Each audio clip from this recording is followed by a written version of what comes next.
Barak Yahweh, Brakatha, Yahweh Shah, Barak Yahweh, Brakatha, Yahweh Shah, Bahashem, Rakakwadash. Double honors to the apostles, the elders. Salutations to you, sincere brothers, teaching in truth and in sincerity. Lesson will be entitled Spiritual Masonry.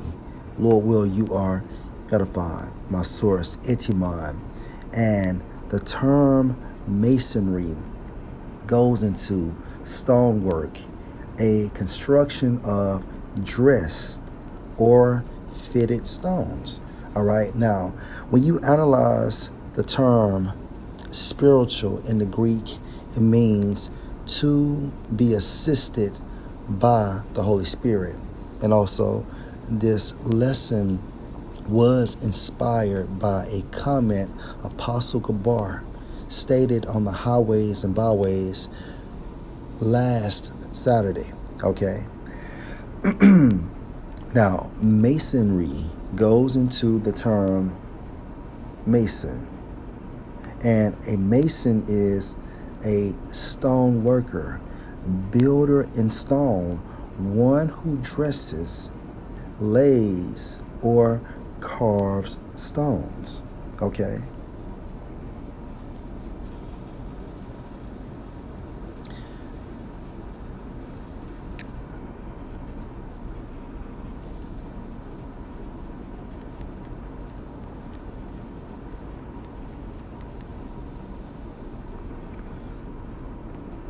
Luke 2:49. And he said unto him, he, referring to Yahushua, them, referring to his parents, how is it that you sought or looked for me? Wist ye not that I must be about my Father's business? Business, meaning affairs. And our Father's business can be associated with spiritual masonry. Okay? Now, this concept of spiritual masonry, all right, was started by Yahweh, case in point. And it was also manifested in the flesh. Let's go to Isaiah 28 and 16. Therefore, thus said the Lord, power, behold, I lay in Zion. Zion is a representation for the nation of Israel.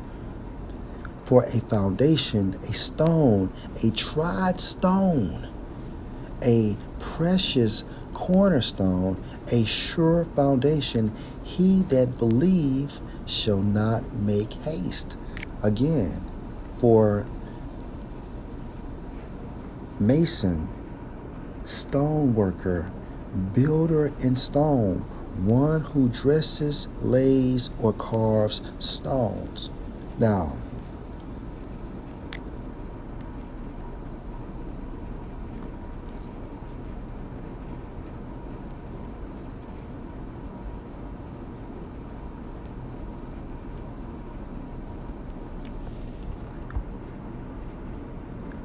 this masonry, our occupation of masonry, began with Yahweh when he placed the first stone, which was Yahushua.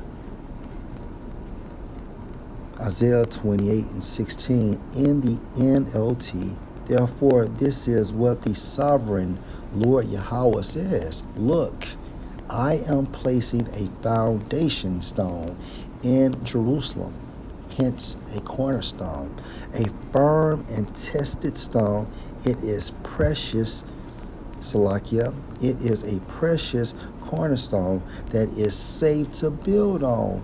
Whoever believes need never be shaken. Okay? And Yahweh taught Yahushua what? The skill of masonry. Case in point.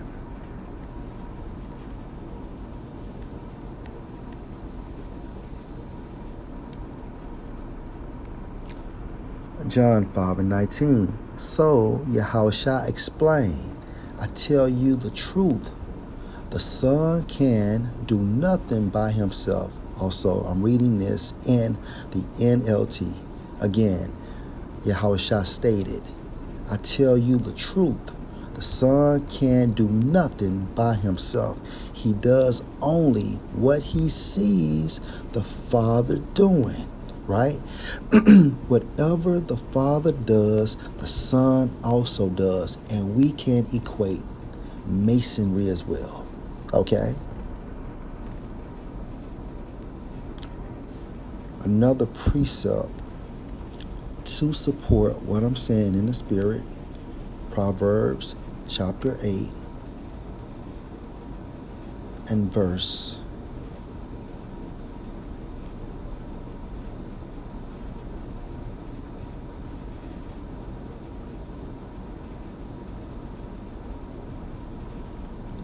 30. Now, if you can receive this in the spirit, Yahushua was King Solomon, okay? Proverbs 8 and 28.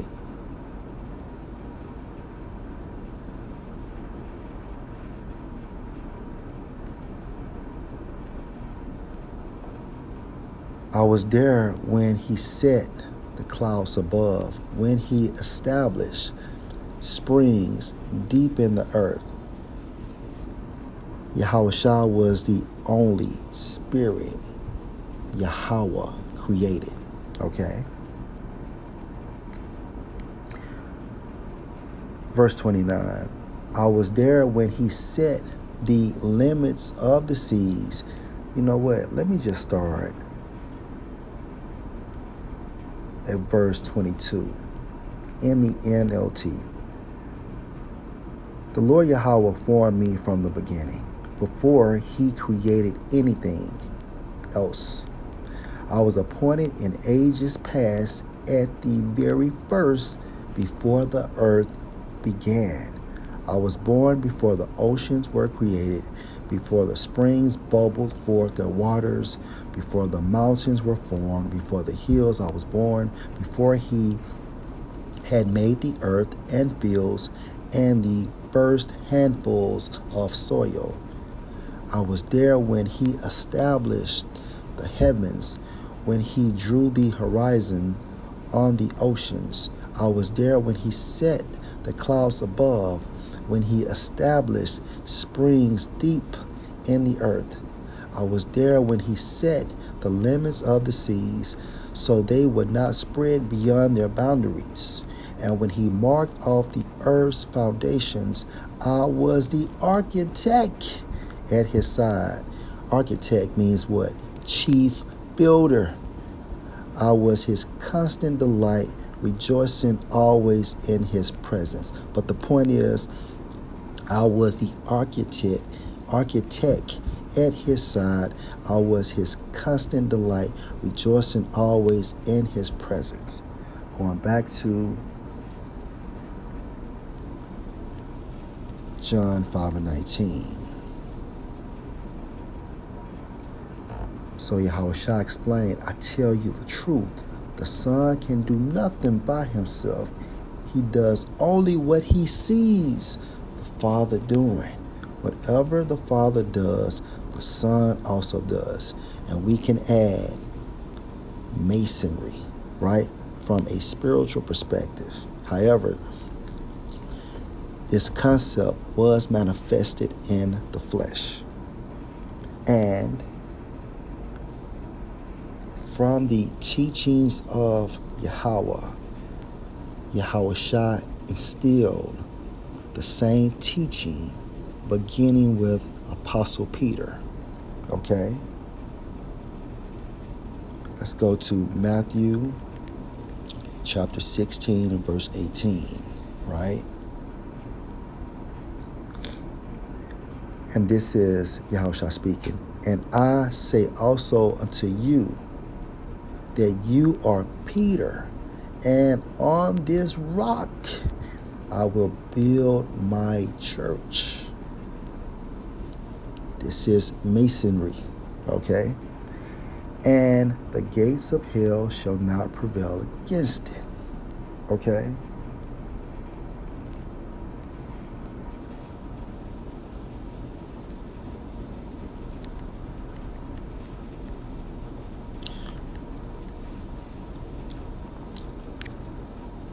One more point.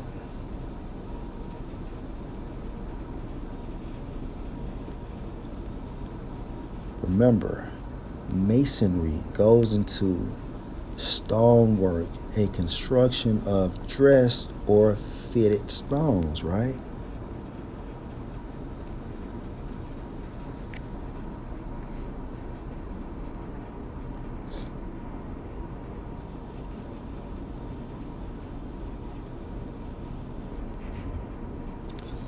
First Peter 2 and 5.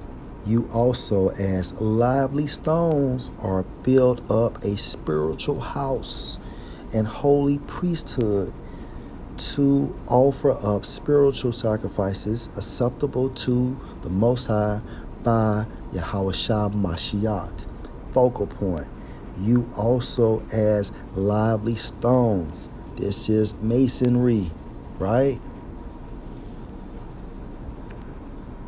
From a righteous perspective. All right. Let's go to 1 Corinthians chapter 3 and verse 9. For we are laborers together with the Most High. You are the Most High's husbandry. You are the Most High's building. Masonry. Masons. Right? According to the grace of the Most High, which is given unto me as a wise master builder. Right? And also, when you go into the Greek, you see the term architect, which means what? A chief builder. Hence, Apostle Paul is calling himself an expert builder, right? And he was established by Yahushua, right? I have laid the foundation and another build thereon, which makes us what? Masons, righteous Masons. But we have to be inspired by the Holy Spirit. I have laid the foundation and another build thereon, but let every man take heed or be careful how he build thereon. For other foundation can no man lay than that is laid, which is Yahushua Mashiach. Okay? Let's jump to 16. Know ye not that you are the temple of the Most High, and that the Spirit of the Most High dwells in you. Right? So, the third temple consists of 144,000 bricks. Right? And Yahushua is that spiritual mortar or mortar. Okay? Spiritual masonry. Lord will, you are edified. Shalom.